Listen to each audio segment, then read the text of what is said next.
Have Prince Harry and Meghan Markle seen their American dreams dashed, as the American audience seems to have thoroughly rejected Harry and Meghan after seeing just a little too much behind the curtain. Hello everyone, welcome to Royal News Network. My name is Brittany, and today we are talking about this report from Newsweek, which shows that despite what I'm sure Harry and Meghan thought, that the more they sold their story, the more they told us all about the terrible, horrible, no good, very bad time they had in the monarchy, that they would somehow gain this massive audience. And it seems like for them, unfortunately, the opposite has happened, because across every metric, they are less popular. Their popularity in the United States, not just in the UK, which has already taken a huge hit, but in the United States itself has already taken a massive hit. And even young people, the group of people that Harry and Meghan appealed to the most, because to a certain extent, Harry and Meghan are juvenile, and I feel like they appeal to juvenile, immature people, that even that audience has been rejecting them and going, you know what? We all kind of think that this was a bit too much, and that perhaps some things were better left unsaid. Like your thought process, Harry, about the Elizabeth Arden cream. Yes, that has been fodder for late night now. And Harry, I feel like he has just brought all of this on himself. And in addition, his stories about Meghan in this book, particularly once again the lip gloss story, really makes Meghan look bad. So this whole book, I think that they were thought would be their gripe session, that everybody would go, oh yes, we see the pain and the horror that Harry and Meghan have gone through. Instead, the world has said, you know what?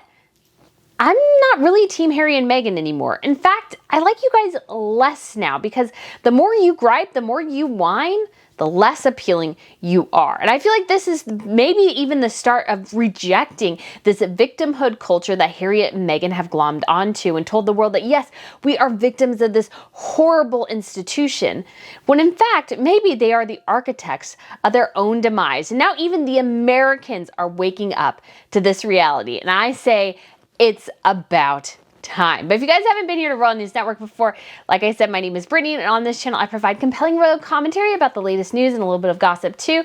I plan on also reviewing television shows and movies and sharing a bit about history as well. So if you guys are interested, feel free to subscribe in the link down below. I also have a fashion channel, so if you guys are interested, I will, again, everything will be linked down below. I have a fashion channel. I have a weekly newsletter sharing the latest royal news. And in addition, I also have a trip to the UK coming up. So if you are interested in going to the UK and hanging out with me just a couple of weeks after the Jubilee, I would love to have you. It shall be a fantastic, fantastic time. But like I said, Harry and Meghan, yes, they are not popular. They are not popular. And in fact, their popularity just decreases, I think, by the day, because unfortunately the more you talk, sometimes the worse it is for you, because it confirms to people like me that Harry is dumb as a bag of dirt, and Meghan seems to be, actually comes across as an uncultured snob. We also have that Harry released and announced the number of people that he supposedly killed in Afghanistan. Of course, that's caused a diplomatic incident, as if he couldn't foresee that. But no, we all have to concentrate on the fact that he's a war hero, not that how he essentially bragged about how many people he killed, and supposedly under the auspices that would help those who are considering suicide who have been former soldiers. Although, because of the diplomatic incident, Iran is citing his killing of other people in a war situation as justification for their own execution of a British citizen. So yeah, great going there, Harry. I think just, again, the whole world is kind of waking up to the fact that Harry and Meghan, they've caused a lot of their own problems. Another reason why I think this hasn't gone over well is that people are seeing the general inconsistencies in their statements. So Harry's saying that he got an Xbox when we all know he got a PlayStation. Even I knew he got a PlayStation. I've known that for a while. It's like, that's been general public knowledge for years. And even he didn't know it, where he was when his great-grandmother, the Queen Mother, died. I think he said he was in Eton when he was actually in Switzerland. So it's like, well, that should have been a big moment for you. How do you not know that? And all these other things where Harry just comes across as not being able to tell the full truth about himself. In addition, we also have these just general weird statements that Harry makes. The Elizabeth Arden cream thing, which became fodder for Jimmy Kimmel. So go ahead and take a watch here. Gave him a squirt into the trousers where his winkles still hurt. And lo and behold, like the calm from a storm, his frozen cold snot stick was suddenly warm. He laughed and he smiled and he said to his mummy, "You rescued the snake that lives under my tummy." And said this aloud, "Should ever you have icy chills on your heart, just give it a rub with Elizabeth Arden." And everyone lived happily ever after in a castle next to Oprah's house. All right, so yes, Harry, talking about your mother and Elizabeth Arden and rubbing cream on your private area is probably not the best idea in the world. And yet that his publisher allowed him to do it, it still just absolutely boggles my mind. And I think most important is, if you are an adult, if you are a mature person, if you are somebody who's lived life a bit, you know, sometimes it's just best not to air your dirty laundry publicly, especially about your own family. And after a while, I feel like that leaves a really, really bad taste in people's mouth. And people are just starting to really react to Harry and Meghan in a very negative way, because it's like, yes, you may have disagreements with your family and you may fight with them and those sorts of things, but you don't generally blast it to the world. We can all agree that if you go on social media and you're on to saying terrible things about your mom or something like that, or there's just fighting going on online, nobody likes that. And it just really does negatively reflect on you. And Harry and Meghan, they are more elevated than having spats on social media with their own family.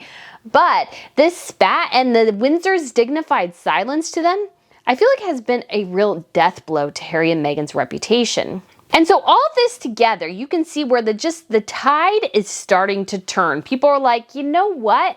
I'm not really all that interested in what Harry and Meghan are selling, because they're not selling anything other than their connections to the royals. They're not selling anything but their misery. They're not lifting people up. They drag everyone down to their level. And I think people who are mature, who are just like, who are go-getters, who want to go out in the world and actually make changes, they see Harry and Meghan going, well, what are you doing? You're complaining over here, and then you give cheap snacks after a massacre for publicity. You go and you give cheap things to this parenting group that you want to support. It's like, well, what are you actually doing? Because you don't seem to do much, yet you're very, very flashy about it. And I feel like as Harry and Meghan try to navigate this post-Megxit life, as I've said numerous times, they need to let go of the monarchy, and they need to create their own brand independent of it. And they haven't done that yet. And I feel like right now that is a huge problem for them, and it's not going away. They have these massive deals with Spotify, with Netflix, and they can't come up with decent original content. Archetypes is completely forgettable. It's completely forgettable. It didn't add anything interesting to the conversation. It was basically a platform for Meghan to talk about herself and sometimes talk to other people. And we also found out later she didn't really even interview all that many people who are associated with it. And then we had their documentary reality TV series, but that was because people wanted to watch the car crash. They wanted to watch the disintegration of a family because there's something appealing about that to people. It's not because people are like, oh yes, awesome, we need to really, really see this. And then in addition to that, they've done other things like their Live to Lead on Netflix, completely bombed. Also on Spotify, where is Harry in this Spotify deal? Meghan did something, where's Harry? We do have the Invictus documentary coming up, they have announced that, but I just don't know, because Harry and Meghan are so stinking toxic. And especially now with Harry releasing the number of people he killed in Afghanistan, again, it's not about that he said anything about this, it's about the number. I don't care that he shared about his military record, it was always about the number. Harry, when he went on Colbert, he basically wanted all of us to tell him, well, you're a war hero. The magazines told us you were a war hero, and what happened to that? I was like, well, Harry, nothing happened to that. You were just the nincompoop, the idiot who went on record and told people how many people you killed. If that's something that works on a one-on-one basis with somebody who is in crisis, yes, go ahead, share that number. But to put it in print and to say constantly you're still representing the British monarchy, that puts a burden, that puts all the troops around the world, the British and American ones, in danger because you are an idiot. And people are like, our enemies are like, hey, you killed 25 of us. We want to kill 25 of you.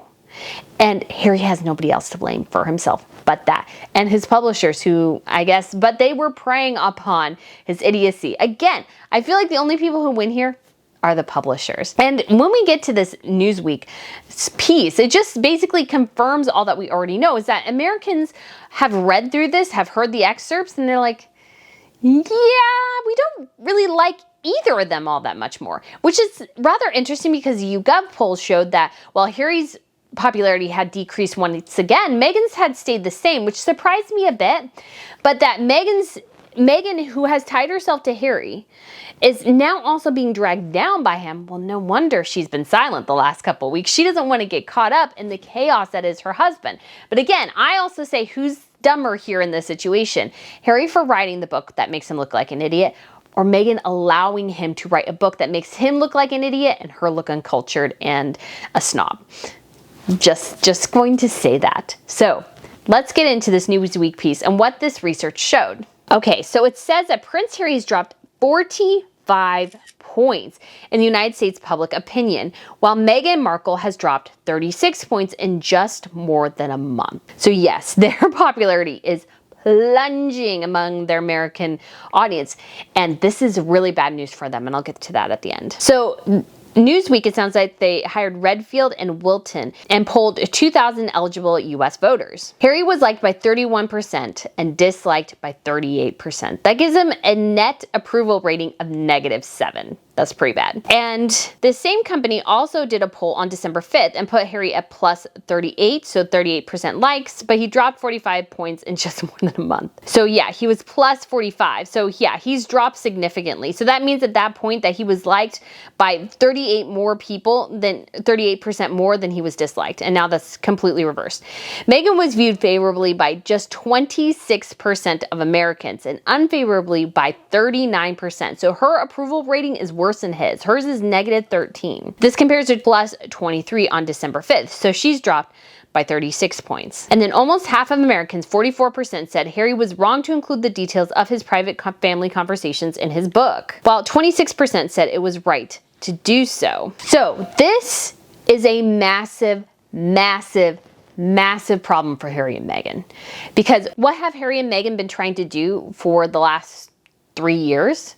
Trying to appeal to the American audience. Meghan has always been laser focused on trying to get Americans to love her, because she knew the British wouldn't go for it because they'd see through it, because they knew more about the monarchy generally. Now, if you've watched this channel, I hope you've learned a lot more about how monarchies work. But most Americans see monarchies and royals as just basically glorified celebrities. But they fulfill a very specific function in the UK. They are, Charles is head of state, William will one day be head of state, George will one day be head of state. And so they serve this very important function, and they're a lineage throughout history. So in 2066, it'll be 1,000 years since the British monarchy was established. From William the Conqueror to maybe George, probably. That line, although the family lines have changed because there were no descendants from Queen Elizabeth I and things have shifted and all these sorts of things. But that line, that continuation of rule, with the exception of between Charles I and Charles II, because Charles I lost his head, that has been the British monarchy in power, in influence, and one of the greatest and most influential monarchies in the world and in history.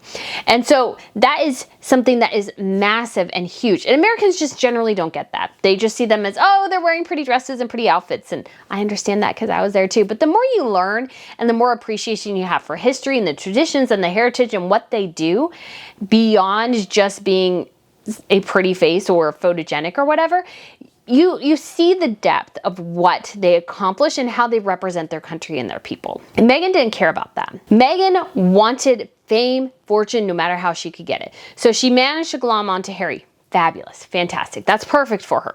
So the next thing she wants to do is she wants to be as famous as humanly possible.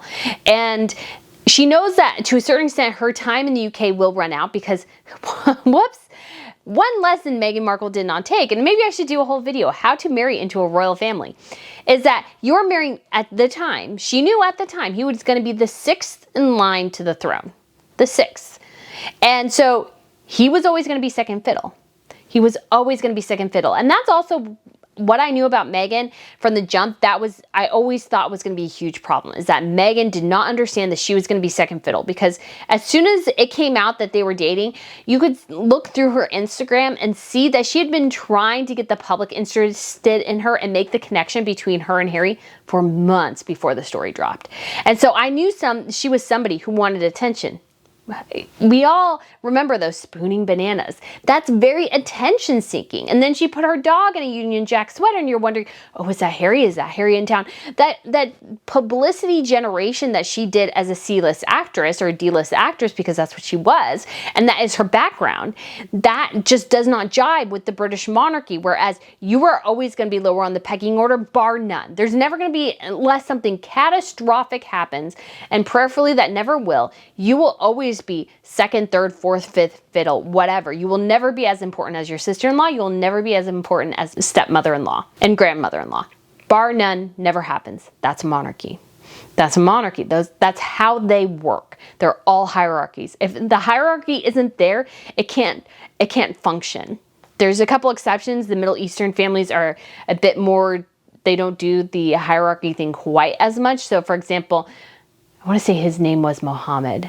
King Mohammed, like the first king of Saudi Arabia, he had a slew of sons, and all of his sons basically have taken their little bit of time on the throne. And so they're just now getting to his grandsons. That's how many sons there were. So everybody, although that's changed a bit, but everybody's pretty much had their day in the sun in this instance. So you're looking at the British monarchy and Meghan's just going, ugh, I can't be top form. So she always tried to appeal to Americans. I thought all the things, the hugging, the lack of protocol and everything like that, it was very much to appeal to the rebel in Americans, that she was this rebel and she wanted to go over there and she had this progressive mindset so she could show the British how it's done, and then she could bring that to America and just really have this cross appeal. Well, what ended up happening is that, Harry and Meghan decided to initiate Megxit, and they didn't have a great plan for this. Well, they had a plan, but their plan was to basically make demands on the monarchy and anticipate that they would go through. And the monarchy took a look at their demands going, well, we can't do this, we can't do that. I'm so sorry, this ain't gonna work. And Harry and Meghan are like, crud, what do we do? What do we do? What do we do? So they were up a creek without a paddle. So they still had this American appeal they wanted to do. And Meghan, again, she is a D-list actress. And what do actors with little talent and little appeal and little longevity do? Well, they try to drum up a lot of publicity for themselves the best they can. I've always actually am now convinced that most of Meghan Markle's money was funneled into Sunshine Zach. So what I mean by that is not that she laundered it or anything, but that she was so invested in her own image that all her money went to pay for PR so that she could climb the ladder. Because again, she didn't have enough talent to go beyond what she was doing in Suits. Because if you have a lot of talent, yes, your PR does help you a ton, but you'll get jobs because you're talented, not because your PR company is going, hey, we're setting up this event with the UN. We have this unknown actress person who speaks fairly well. She can give a speech. And they're like, well, I guess we need somebody to fill us, fine, whatever. And that's what the role Meghan filled, pretty much. And so Harry, she thought she could just elevate that and go beyond. So they're like, well, we can go to California and we can use this title we have and the interest that Americans have in royals and leverage this into a fabulous career for themselves. And by a lot of measures, they've done fairly well. They supposedly have a $100 million deal with Netflix, $20 million deal with Spotify, and this $20 million book deal. Now, I will say, I believe the book deal has probably been pretty lucrative for them. But the others, I'm not so sure, because Netflix is going, hey, you had huge publicity and you had a pretty decent audience for your show, but nobody watched your next thing. Nobody watched Live to Lead. So what else are you going to do? You're on our contract now. You are on our dime. And Spotify's like, well, Archetypes did okay, but it's not Joe Rogan. And I'm sure they're asking Harry and Meghan, what's your next thing? And Harry and Meghan are like, we're not sure yet. We're trying to figure. And Spotify's like, we need something. And we haven't gotten any confirmation that there'll be a season 2 of Archetypes.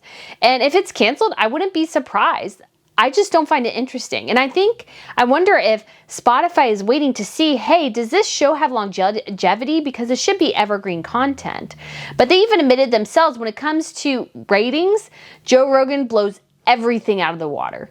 So Joe Rogan was far, far beyond. Even though they put Archetypes at, did they put Archetypes at #1? They raised it a bit. It might have been #1 in shows, but was it getting Joe Rogan ratings? Absolutely not. It was not getting that in the slightest, I don't think. So they were, I'm sure, tepid about it, but they're like, okay, is this performing well past that without the publicity machine behind it? Because I think Spotify and Netflix are finding out is that there's a ton of publicity behind Harry and Meghan, as there always was behind Meghan, but very little substance. And that's coming to roost. And now you have this thing where Harry and Meghan have made themselves so obnoxious to the public image. Harry is so overexposed. He needs to do one interview and be done with it. Doing 12 interviews where every one he sounded crazier, and he repeated at least twice, and one in a print interview and one in the actual interview with Tom Bradby, and he might have said it with Anderson Cooper too, that his family is calling him delusional and paranoid, or paranoid and delusional. And that's something, as a PR person, you don't want your client to confirm to the world that his family thinks he's paranoid and delusional because, oh, we think he's paranoid and delusional now. That almost confirms it. It's basically a confirmation bias.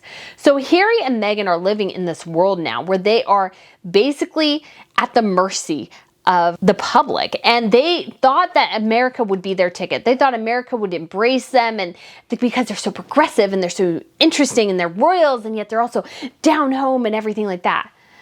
But at a certain point, Americans like, it doesn't really appeal to me when you disrespect your family like that. It doesn't really appeal to me when you try to basically concoct stories and make these negative stories about someone about a lip gloss, and how pretty much every adult woman can say, I don't generally lend my lip gloss to even close family members, let alone somebody I don't know, and try to portray it as Harry did, which I find deeply offensive as, oh, that's just an American thing. It's like, well, Harry, that tells me you know nothing about us American women, because we're not crazy. None of us would do that.